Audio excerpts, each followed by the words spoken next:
Njonken de Waddenhaal dat de vluchtelingen opvangen worden is een romte inrjochten bij gemeente Wurken. De welkomwinkel. De bevolking uit Haans en omkrieden kan daar haar spullen brengen. Vanaf van de morgen 9 uur komen de eerste noon en net alleen nog uit Haans. Ik uit boorgemeentes Likos Frencher. Ik denk dat het hier van het winter die mensen die bijen ook krijgt. Dus, en die zijn nog wel even blauw. Dus ze zullen wel wat warme kleren hebben. En als je weet waar ze bij komen, is het natuurlijk wel. Er is een ietsje wat warmer. Dus dat zullen ze wel nodig hebben. En wij hebben het hier, machinaal, denk ik, redelijk heel goed.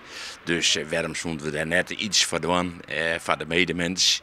Koffers, tassen, maar ik knuffels en bennenkleren voor de bracht. Voornamelijk kinderkleding, ja.